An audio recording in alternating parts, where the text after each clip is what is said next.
Irmãos, paz do Senhor, boa noite. Um friozinho bom, né? Peguei uma,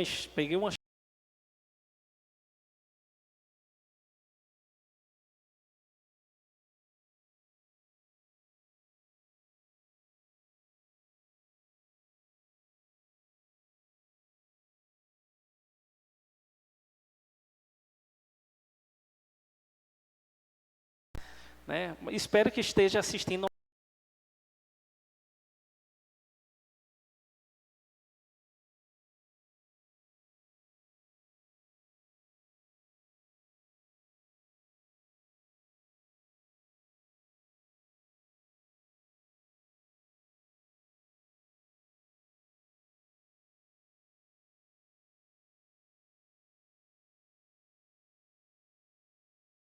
Todo sábado ela fez, me leve para casa de tio Léo, deixa eu dormir lá e domingo o Senhor me pega. Mas ela gosta muito daqui. Quer dizer, a nossa família tem um apreço muito grande por os irmãos, por essa igreja. E, é muito privilégio, né, estar aqui compartilhando um pouco então da palavra do Senhor. Rever alguns amigos também que estão aqui juntos. E, irmãos, o pastor Leonardo ele havia falado comigo que hoje é o culto de missões, né?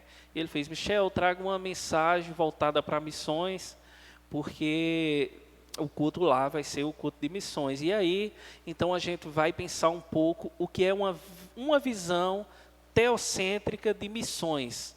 Então esse vai ser o tema que a gente vai trabalhar. Eu gostaria que os irmãos abrissem as vossas Bíblias no Salmo de número 67, a gente vai ler, são 7 versículos apenas, e esse pequeno salmo de ação de graças, ele é de uma beleza inestimável, irmãos. Sua simplicidade, seus aspectos mundiais, e no caso a ocasião de seu uso é provavelmente que se verifica que foi no versículo 6, ou seja, na festa da colheita, que o povo, os judeus comemoravam, aí a gente vai ver, né? E o clímax desse salmo aí, ele é expresso então nessa ação de graças, no capítulo 6, e provavelmente esse salmo ele era um hino, que era cantado, como os outros salmos, na festa do Pentecostes, na festa do Tabernáculos. Então, era um hino, provavelmente, que era cantado nesses momentos, né? A gente, infelizmente, não tem as melodias, a gente só recita, então, o verso. Ele tem por título aí, Convite para Louvar a Deus. E diz assim, Salmo 67, diz assim, seja Deus gracioso para conosco, e nos abençoe, e faça resplandecer sobre nós o seu rosto, para que se conheça na terra o teu caminho, e em todas as nações a tua salvação. Louvem-te os povos, ó Deus, louvem-te os povos todos. Alegrem-se e exultem as nações, pois julgas os povos com justiça, e guias na terra as nações. Louvem-te os povos, ó Deus, louvem-te os povos todos. A terra deu o seu fruto, e Deus, o nosso Deus, nos abençoa. E todos os confins da terra, que Deus nos abençoe, e todos os confins da terra o temerão. Amém, irmãos? Vamos orar ao Senhor. Senhor, nós te louvamos, Senhor, por essa palavra, por esse hino de ação de graça, que ele possa reverberar, Senhor, na nossa mente, e que essa possa ser a nossa atitude em relação a Ti, meu Pai. Que possamos levar outras pessoas a Te louvar, Senhor, a Te adorar, Senhor. Que possamos levar outras pessoas a engrandecer Teu soberano nome, Senhor, que esse é o nosso objetivo, Senhor. Senhor, nos abençoa, nos dá entendimento, Senhor, e que essa mensagem possa tocar no coração daqueles ainda que não pertencem ao Teu corpo, meu Pai.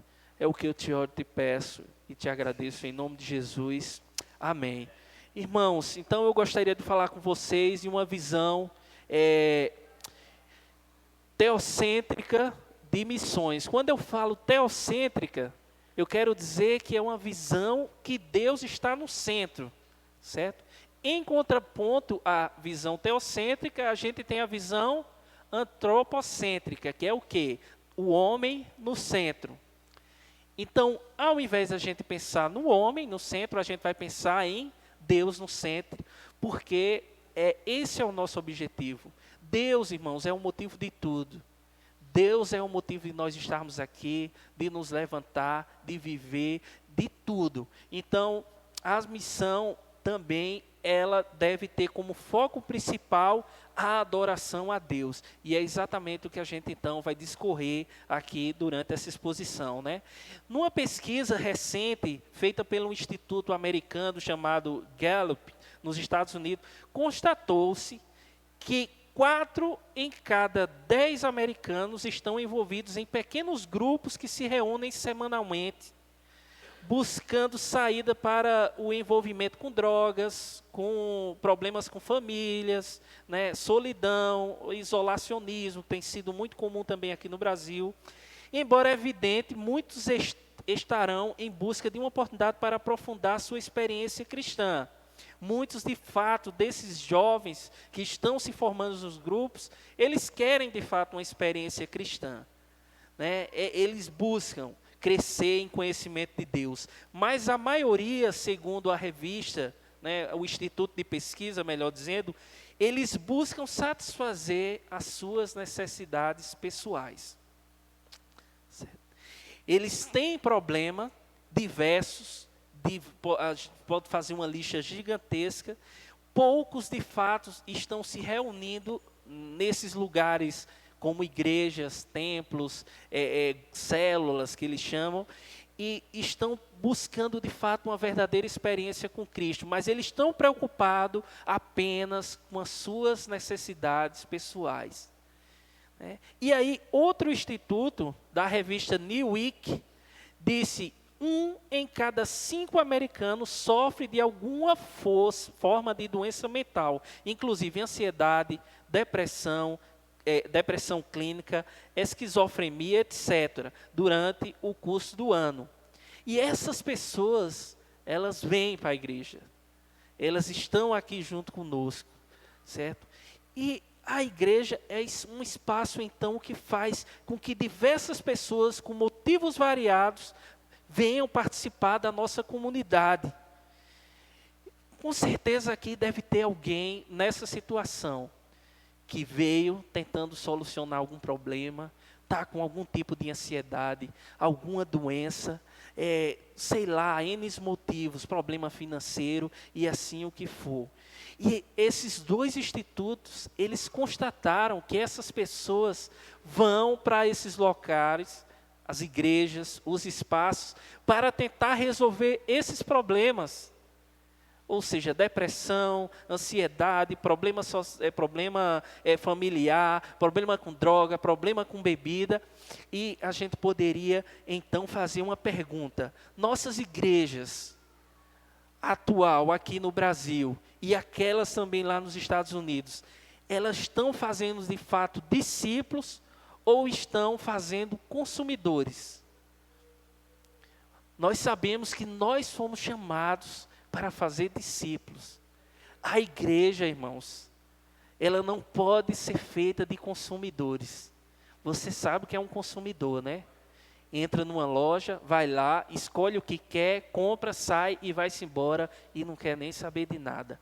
Um discípulo, irmão, ele está ali, colado o tempo todo e não quer outra coisa a não ser o próprio Cristo, o próprio Deus. Então nós temos esse grande dilema, esse grande problema nas nossas igrejas também. Pessoas que vêm para a igreja com N motivos e estão, na verdade, sendo apenas consumidores e não discípulos.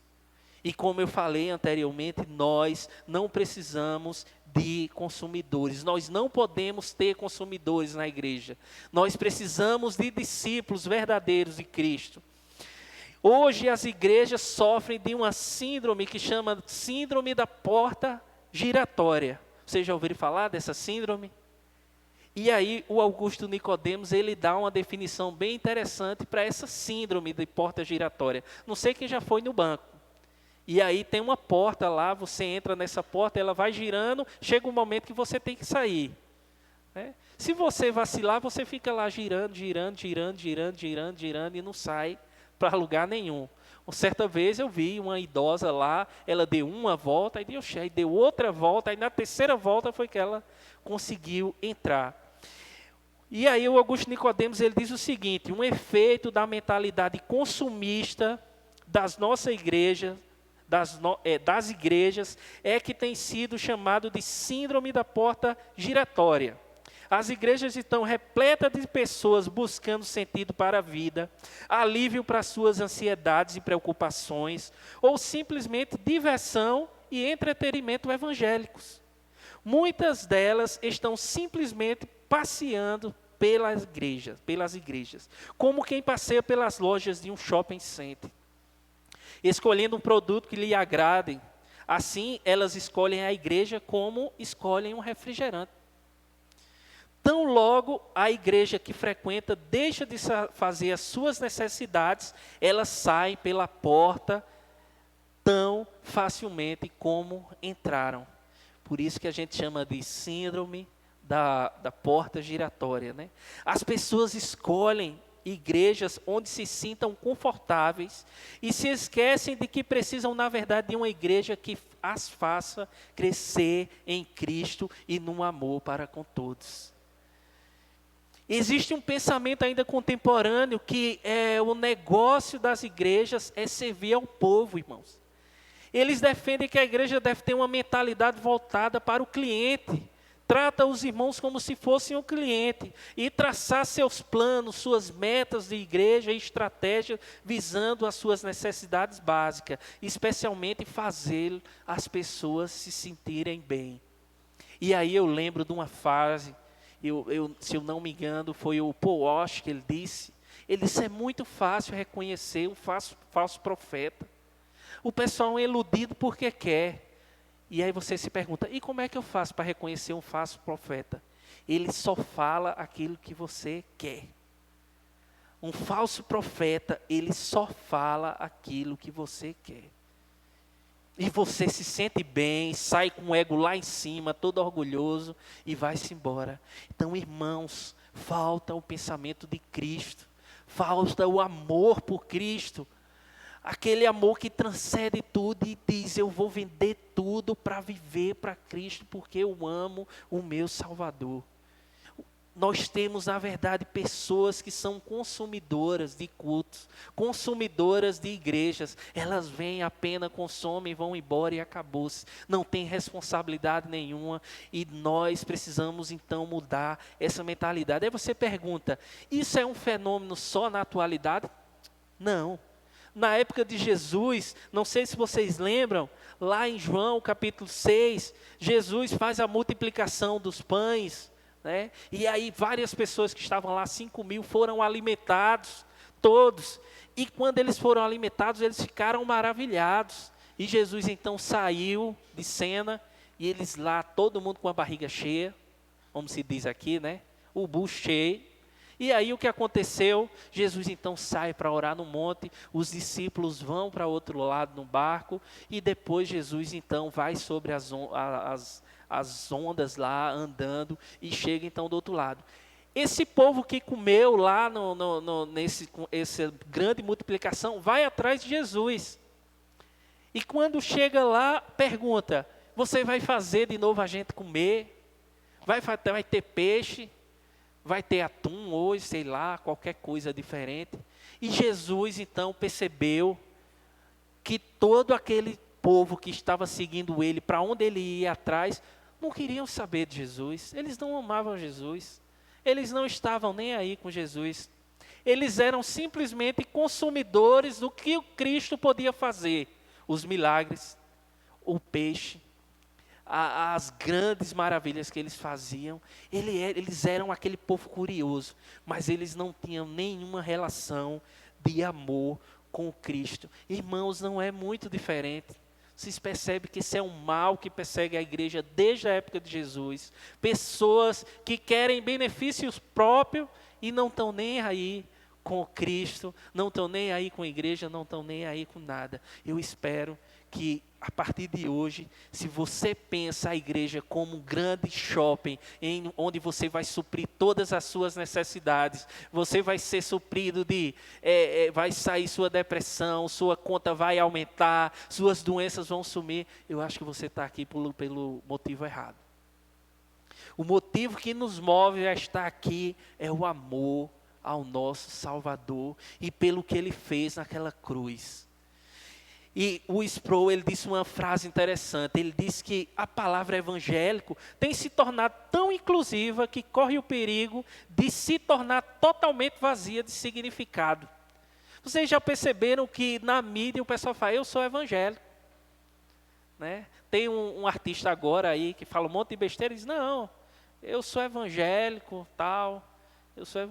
Se tornou tão popular dizer que é evangélico que o significado dessa palavra está acabando, o sentido.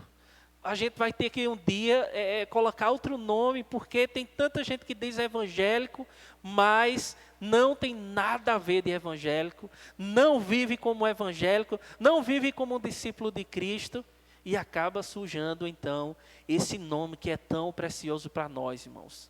O Evangelho, ele trata das boas novas de Deus. Nós estávamos perdidos sem solução nenhuma e Cristo então veio e trouxe essas boas novas. Por isso que nós somos evangélicos, nós anunciamos essas boas novas de salvação. Então, vamos voltar aqui para o Salmo 66. Essa bela canção que a gente viu aí, nos mostra que Deus quer ser conhecido e adorado, irmãos, por todas as nações. Vejam aí, no versículo 1 e no versículo 2, o Salmo começa com invocação de Deus para que Ele tenha misericórdia e conceda as suas bênçãos às pessoas. Diz assim no verso 1, seja Deus gracioso para conosco e nos abençoe e faça resplandecer sobre nós o seu rosto, para que se conheça na terra o teu caminho, e em todas as nações a tua salvação. Que se conheçam na terra o teu caminho, e em todas as nações a tua salvação. Ele usa uma citação aí, né? E faça resplandecer sobre nós o seu rosto. Ele faz uma adaptação aí da bênção sacerdotal, né? Que é aquela, o Senhor te abençoe e te guarde, o Senhor faça resplandecer o seu rosto sobre ti, tenha misericórdia de ti, e sobre ti levante o seu rosto e te dê a paz. O salmista, ele usa então uma referência a essa bênção do Senhor. Mas vocês observam aqui que o foco é o quê? Que todas as nações tenham conhecimento do Deus que deu tão grande salvação e que nos dá tão grande salvação. E ele continua no verso 3 a ampliar, né? Ele diz assim, louvem-te os povos, ó Deus, louvem-te os povos todos.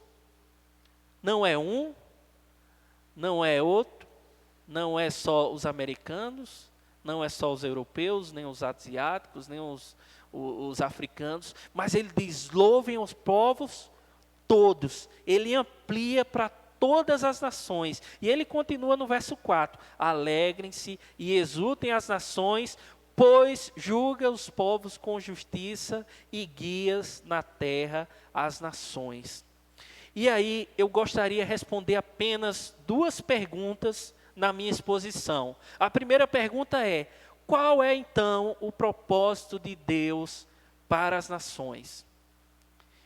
E segundo, o que Deus pretende tornar conhecido? Já que ele fala aqui, né? Então, vamos tentar responder a primeira pergunta, qual o propósito de Deus para as nações? A resposta é óbvia, irmãos.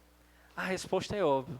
Ser conhecido e desfrutado entre os povos. Ele responde aí no versículo 3, versículo 4. Louvem-te os povos, ó Deus, louvem-te os povos todos. Alegrem-se e exultem as nações. Israel fracassou terrivelmente em ser uma bênção para todas as nações. Israel, na promessa de Abraão, era o quê? Que ele seria uma bênção para todas as nações. Mas a gente acompanha a história de Israel, a gente vê queda após queda, rei, um pior do que outro, e aí até chegar ao exílio, quando volta aquela confusão toda, a idolatria não sai no meio do povo, então vem um Salvador para mudar a história completamente. Ele é o novo Israel, ele veio começar tudo de novo, consertar o que a nação de Israel não conseguiu fazer. Ele veio como santo, puro, cumpriu todo o mandamento e imputou toda a sua justiça em nós, limpou todos os nossos pecados. Eu falo muito isso na igreja. Eu digo, irmãos, às vezes a gente não tem noção da palavra justificação. A gente compara às vezes justificação com perdão, e não é. O perdão, você perdoa alguém, mas ainda você fica com aquele restício de lembrança. Alguém fez um mal a você muito grande, aí você está certo, eu lhe perdoo. E aí, mas só que você, da próxima vez que essa pessoa quiser alguma coisa com você, você vai dizer, eu não vou fazer de novo isso, que essa pessoa, ela pode aprontar a mesma coisa. Então o perdão, a gente perdoa, mas ainda fica esse restício, né? A gente sofre ainda por causa disso. Mas a justificação é diferente, irmãos. A justificação, ele apaga todos os pecados e lá não consta nada, que eu devo nada. Para Deus, irmãos, é como se a gente nunca tivesse cometido pecado nenhum. Então a Bíblia diz que nós somos justificados, não apenas perdoados. Ou seja, nós não temos dívida nenhuma para com Deus. Então a gente vê aqui que o propósito de Deus é ser conhecido e desfrutado entre os povos, né? Se o objetivo é que Deus seja conhecido e louvado, então Paulo pergunta, como porém invocarão aqueles que não creram? E como crerão naqueles que não ouviram? E como ouvirão se não há quem pregue? E como pregarão se não forem enviados? Está lá em Romanos capítulo 10, 14, 17. A evangelização, ela é uma obrigação de cada cristão. Se você entrou nessa igreja ou qualquer uma, você automaticamente é obrigado a espalhar essa boa nova. Irmãos, é uma loucura, é uma coisa insana você receber uma bênção tão grande, tão maravilhosa, e você querer guardar só para você. Não sentir um anseio de encontrar para outras pessoas. Quantas pessoas estão sofrendo por falta de Cristo, e você sabe que é por falta de Cristo, e você não chega para falar, não fala desse amor transformador, né? Então, a evangelização não é um papel de só pastor, só de evangelista, só de seminarista, só de líderes. Não, cada um de nós tem um papel em divulgar essa boa nova, esse evangelho de salvação. Então a gente vai falar um pouco agora então sobre a evangelização, porque temos sido influenciados, irmãos, por um pensamento equivocado e ao mesmo tempo podemos até ter sido enganados por uma falsa evangelização. Certo? Por quê? Porque eu vou definir a evangelização aqui para vocês. A evangelização é apresentar a Cristo Jesus no poder do Espírito Santo, de tal forma que o homem venha depositar sua confiança em Deus por meio dele e venha aceitá-lo como seu Salvador e servi-lo como seu Rei na comunhão da sua igreja. Quão diferente tem sido a evangelização no evangelicalismo moderno, né, irmãos? Desse tipo de evangelização. Ouvimos frases como, venha para a minha igreja, você vai ser feliz. Você vai arrumar um emprego, você vai casar, seus negócios vão prosperar. Sua família vai crescer, você vai passar no Enem.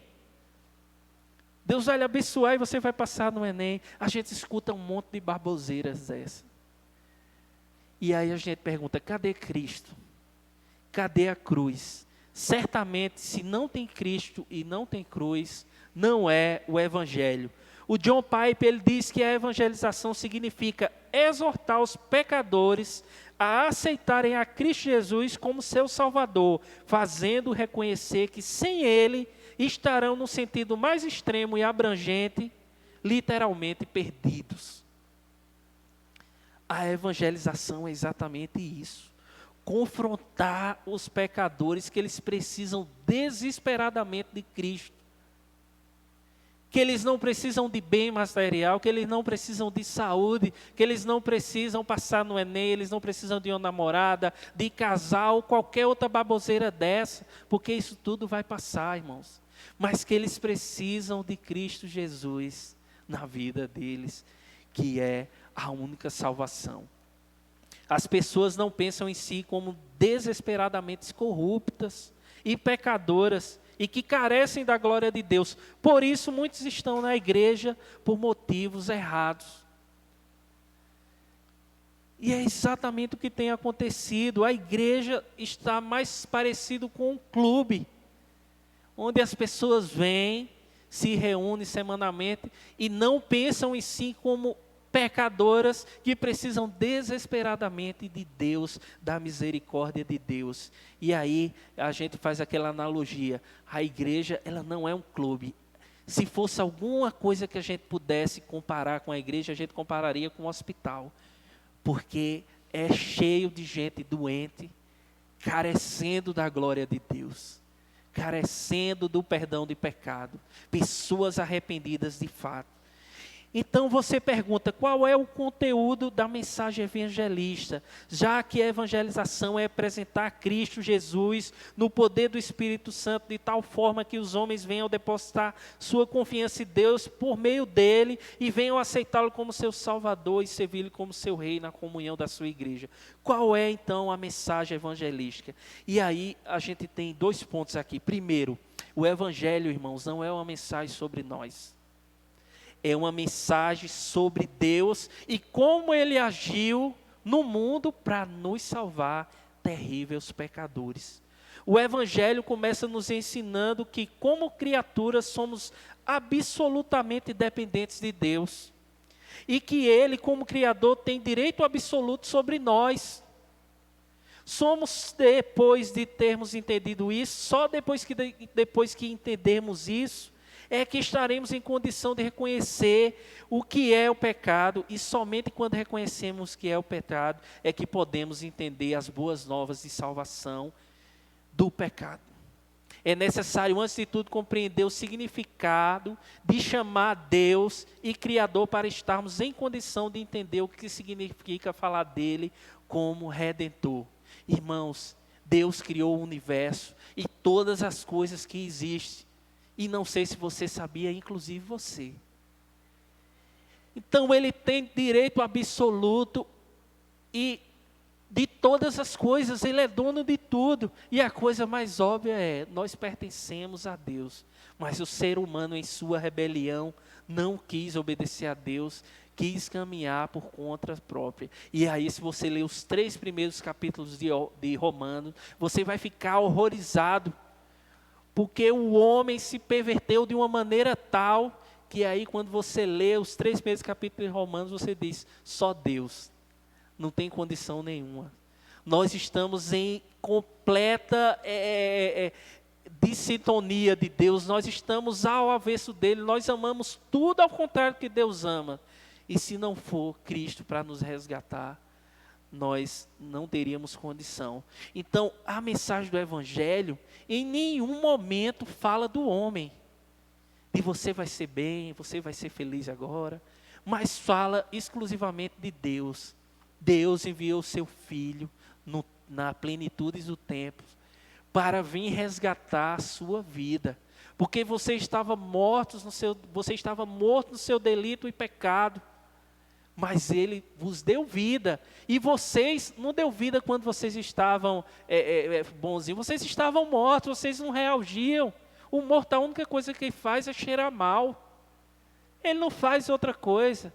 E Deus então ressuscitou você e deu vida, você ainda estando morto lá no seu delito e pecado, e trouxe então do reino das trevas para o reino da maravilhosa luz. Então o evangelho não tem espaço nenhum para falar do ser humano, do homem, não tem. E aí a gente vê esses pregadores coach, né? Você é o ponto fraco de Deus. Irmãos, pelo amor de Deus. Vocês já ouviram isso? Não tem essa história aí, né? E tem outras coisas absurdas, nem pesquisem na internet. Eu não vou nem falar de novo o nome para alguém gravar e querer saber o que é isso. Porque só fala do homem que você vai ser feliz e você tem que prosperar. Se você estiver sofrendo, você fez alguma coisa muito terrível com Deus, igual aqueles amigos de Jó, né? Que de amigo não tinha nada. De Jó, você fez alguma coisa muito errada para Deus estar lhe castigando. Não é normal, não. Irmãos, às vezes a gente se esquece que Deus não só criou todas as coisas, mas que Ele sustenta todas as coisas. Todas as coisas lá em Hebreus diz que Deus sustenta tudo. Não sai nada de fora do controle das mãos de Deus. E isso é o que nos dá tranquilidade. Então o evangelho é sobre Deus. E segundo, o evangelho é uma mensagem sobre o pecado. O que é preciso que compreendemos então é que a consciência pesada do homem natural não significa absolutamente a mesma coisa de convicção de pecado. Porque tem muita gente que fica com a mente pesada, e diz que está com um mal-estar e acha que ali ele está com a convicção de pecado e agora de fato ele se arrependeu do pecado. Não se pode, portanto, concluir que uma pessoa está convencida do pecado só porque está angustiada com sua fraqueza e as coisas erradas que tem praticado. A convicção do pecado não se reduz em sentimento miserável consigo mesmo, suas próprias falhas e sua incapacidade de satisfazer as exigências da vida. Nem seria salvadora a fé se um homem nessas condições invocasse ao Senhor Jesus Cristo, somente para acalmar-se ou animar-se, ou se sentir confiante de novo. Tampouco estamos pregando o Evangelho. Embora, podemos imaginar que estivéssemos, se a gente fazer isso, se não fizermos nada mais do que apresentar Cristo, como se fosse um meio de satisfação dos desejos que os homens possam sentir, Escutamos às vezes, vocês estão certos que são felizes? Estão se sentindo satisfeitos? Desejam ter paz de espírito? Vocês se sentem fracassados? Sentem-se cheios de si mesmos, estão precisando de amigos, então venham para Cristo. Ele satisfará cada uma dessas suas necessidades. Irmão, isso me dá nojo. Como se o Senhor Jesus Cristo fosse uma espécie de fada madrinha e um super psiquiatra que fosse resolver todos os seus problemas. Mas a verdadeira convicção do pecado, irmãos, ele se apresenta em 3 sinais. Primeiro, a convicção do pecado é essencialmente a consciência de um relacionamento errado com Deus. Irmãos, nós éramos inimigos de Deus e fomos então reconciliados com Ele mediante a morte de seu Filho. E isso não foi por nenhuma obra minha, não foi nenhuma ação minha, foi tudo Deus que fez.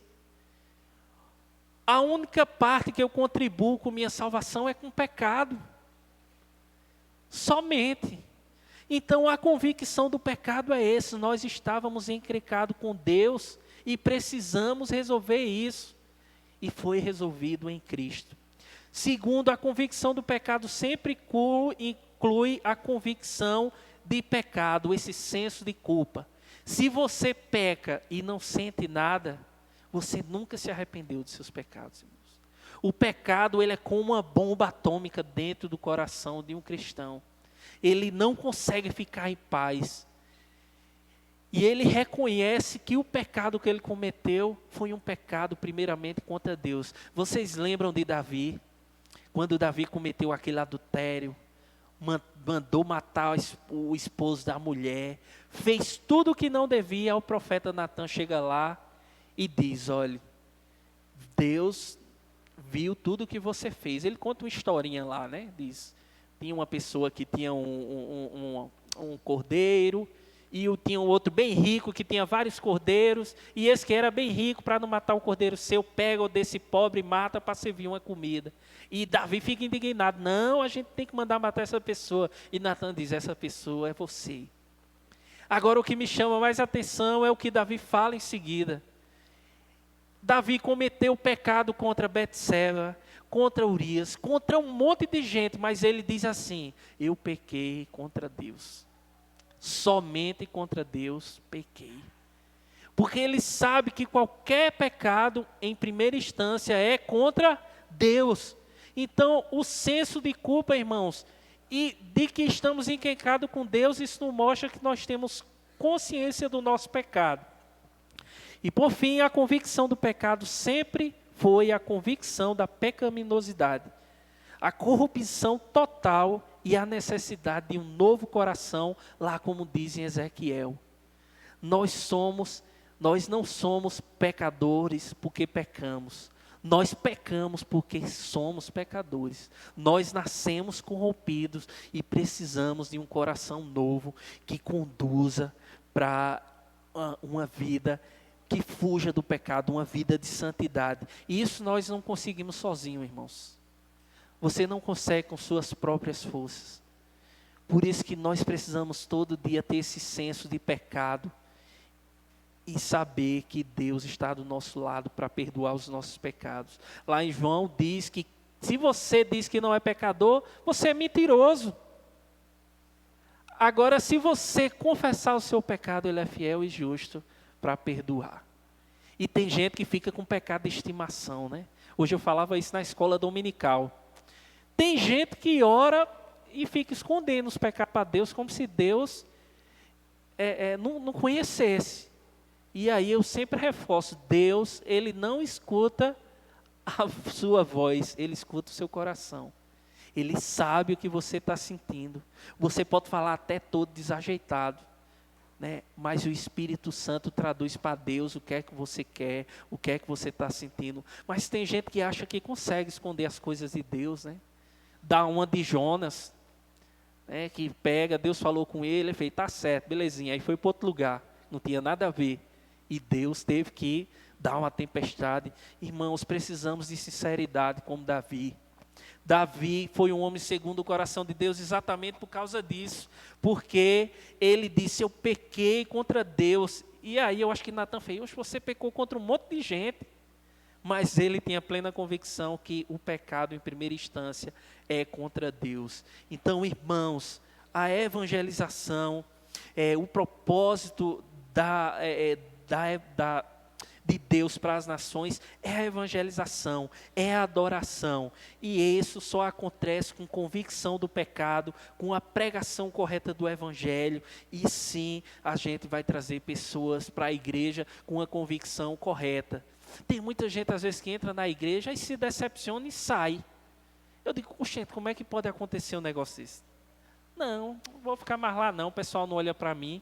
E você foi para a igreja por causa de quê? São pessoas que são consumidores, que estão apenas para consumir o que Deus pode proporcionar. Mas Deus está procurando verdadeiros adoradores, que adorem em espírito e em verdade. Em segundo ponto e por fim, o que Deus pretende tornar conhecido. Ele diz aí no versículo 3 e 4, louvem-te os povos, ó Deus, louvem-te os povos todos, alegrem-se e exultem as nações, pois julga os povos com justiça e guia na terra as nações. A gente poderia colocar 4 pontos aí para responder o que Deus pretende tornar conhecido. Primeiro, Deus pretende ser conhecido como Deus único e verdadeiro. E a gente sabe que existe só um Deus, mas a gente acaba criando um monte de Deus nas nossas mentes. E eu li uma vez o livro do J.I. Packer, O Conhecimento de Deus, e tem um capítulo lá que se chama Ser Conhecido. Quando eu li esse capítulo, eu fiquei impactado, porque eu nunca tinha pensado nessa possibilidade. E o capítulo diz o seguinte, ele fala que não importa que você conheça Deus, o importante é que Deus conheça você. E eu fiquei pensando, eu disse, Como é que é a história, rapaz? Não importa o tanto que você conheça a Deus. O que importa é que Deus lhe conheça.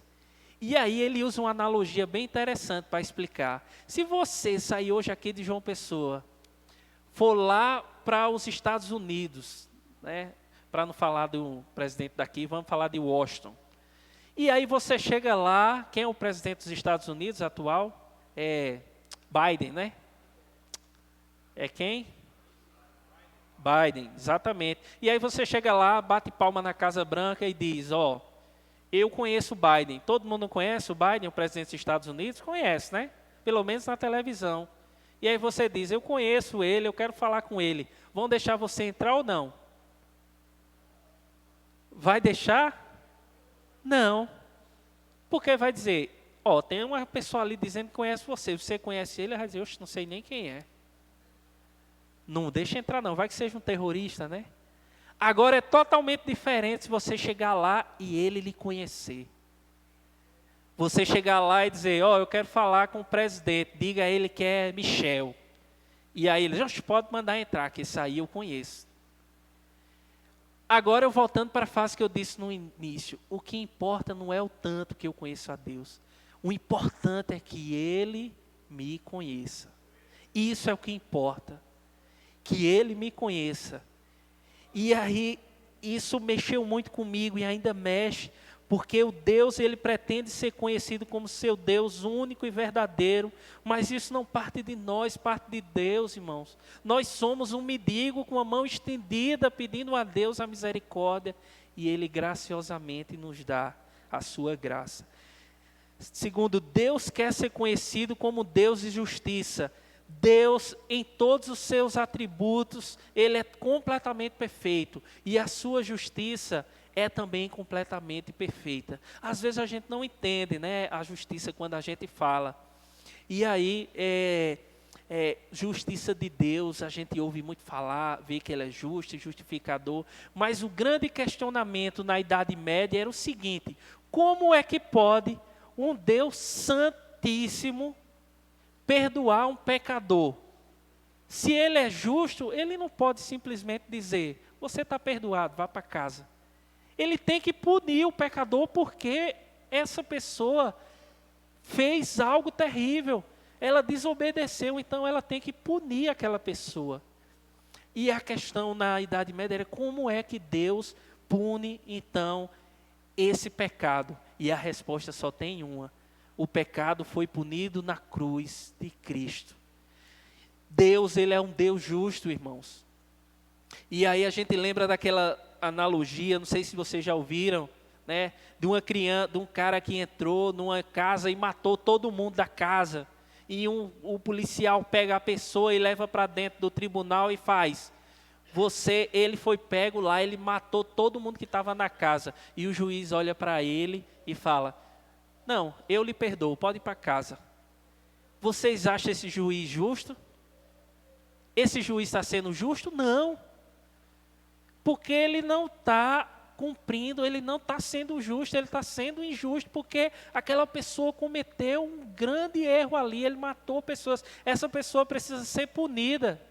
Tem muita gente que quer que Deus seja um justo juiz, um juiz bonzinho, feito esse, né, que libera. Não, ele precisava encontrar em alguém para derramar toda a sua ira, e foi derramado exatamente na cruz. Por isso que Ele é o justo juiz. Ele não deixou nenhum pecado que você cometeu impune. Ele cobrou todos ali na cruz em Cristo. Por isso que esse evangelho, irmãos, de Boa Nova é tão grande, nos dá alegria. E é impossível não amar a Cristo. E aí, continuando, Deus quer ser conhecido como Deus soberano. Vocês lembram lá de Nabucodonosor, né? Se achava o bam, de rei passou a viver como se fosse um animal, comendo grama. E aí, aquela aquela parte que ele acorda e percebe o que está falando e fazendo, é impressionante. Ele diz: a fim daquele período, eu, Nabucodonosor, levantei os olhos ao céu e percebi que o meu entendimento tinha voltado. Então eu louvei ao Altíssimo, honrei e o glorifiquei, aquele que vive para sempre, e o seu domínio é um domínio eterno, e o seu reino dura de geração em geração. Todos os povos da terra são como nada diante dele. Ele age como lhe agrada, com os exércitos dos céus e com os habitantes da terra. Ninguém é capaz de resistir à sua mão, nem de dizer-lhe o que fizesse. Esse é o nosso Deus, irmãos. E Deus quer ser conhecido como Deus misericordioso. E aí, onde é que entra o Evangelho? O Evangelho fala exatamente da misericórdia de Deus. E o que é misericórdia? É não dar aquilo que merecemos. Porque nós merecíamos o quê? Condenação eterna, o fogo no inferno. Mas Deus misericordioso, Ele não deu aquilo que nós merecíamos. Pelo contrário, Ele nos deu o quê? Graça. E graça é o quê? Dar aquilo que não merecemos. Se a misericórdia é não dar o que merecemos, a graça é dar o que não merecemos. É um favor imerecido. Irmãos, esse é o Evangelho de Deus. Eu gostaria de fazer apenas algumas aplicações para a gente encerrar. O objetivo das missões evangelísticas é fazer o povo adorar a Deus. Esse é o grande objetivo das missões evangelísticas. E aí tem uma citação que eu gosto muito do pai, porque ele diz: as missões não são o alvo fundamental da igreja. A adoração é, missão não. As missões existem porque não há adoração. A adoração é fundamental, não as missões, porque Deus é essencial e não os homens. Quando esta era se encerrar e os incontáveis milhões de redimidos estiverem perante o trono de Deus, não haverá mais missões. Elas são a necessidade temporária, a adoração, porém, permanecerá para sempre.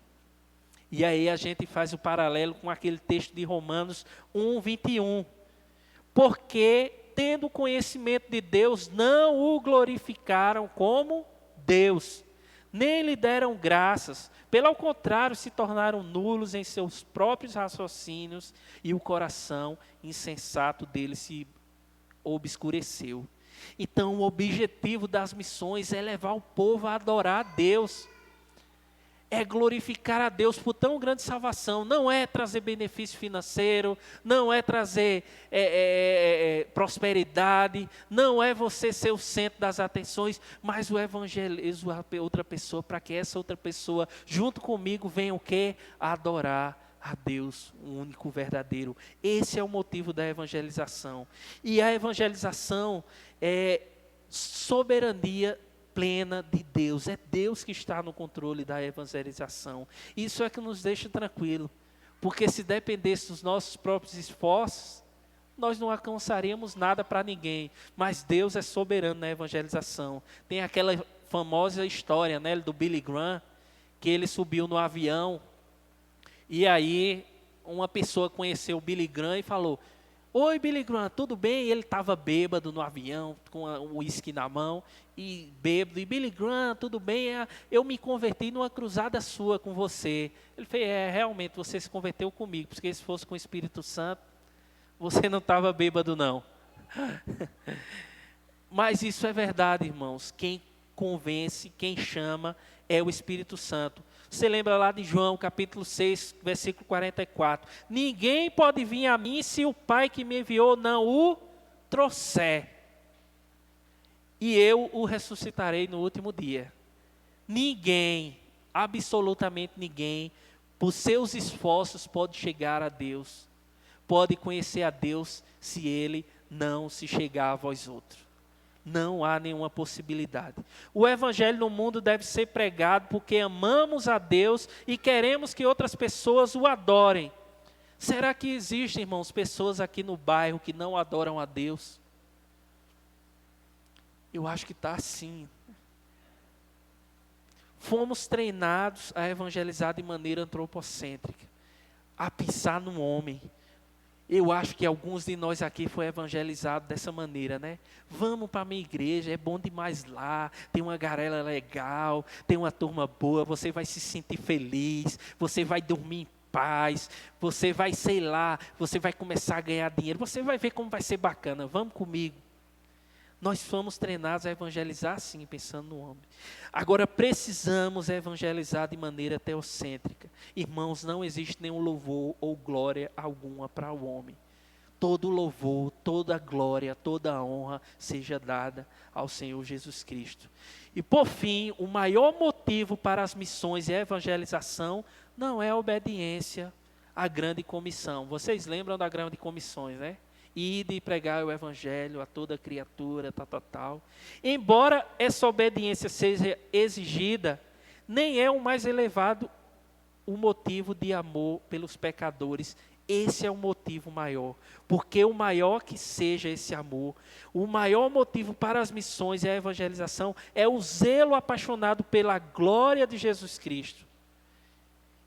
Como o Dr. Pipe explica, nessa mensagem, a adoração do Deus vivo é o combustível e o objetivo das missões e da evangelização. Então nós evangelizamos porque nós queremos outras pessoas como nós que venham adorar a Deus, um único Deus verdadeiro. E esse é o motivo então da nossa adoração. Amém, irmãos? Vamos ficar em pé, vamos adorar, vamos orar ao Senhor e pedir para que Ele queime o nosso coração com fogo e amor por Ele, por essa adoração. Senhor, nós te louvamos, meu Pai, nós te louvamos porque Tu és santo, Senhor, Tu és misericordioso, Tu és justo, Senhor. Tu sabes que nós não merecíamos, Senhor, estarmos aqui, nós não merecíamos o Teu perdão, nós éramos inimigos Teu, Senhor, mas o Senhor com amor incomparável nos amou, nos chamou, nos atraiu e nós estamos aqui, Senhor, exatamente por causa disso. Senhor, move o nosso coração por missões, move o nosso coração por evangelização, não porque queremos agradar as pessoas, mas porque queremos que outras pessoas adorem o único Deus verdadeiro como nós o adoramos, Senhor. Que possamos levar outras pessoas a adorarem a Deus através das missões, Senhor. Esse é o objetivo da nossa vida. Esse é o objetivo das missões. Perdoa os nossos pecados. É o que eu te oro e te peço em nome de Jesus. Amém. Amém. Irmãos, muito obrigado pelo convite. É sempre um prazer estar aqui. Léo não está, mas depois aí eu dou um abraço nele e aí vocês se sintam abraçados também. Eu me sinto aqui já dessa casa já, né? Eu sempre estou por aqui, eu trabalho na escola aqui na rua do meu irmão, né? Então, 2 vezes na semana eu estou por aqui. Mais um abraço também da igreja de Lucena, na pessoa do pastor Luzimário, né? Eu disse, pastor, eu vou estar na segunda igreja hoje. Ele fez, sem problema não, vá lá, prega o evangelho e está tudo na paz. Mais um abraço dele também para vocês e sempre que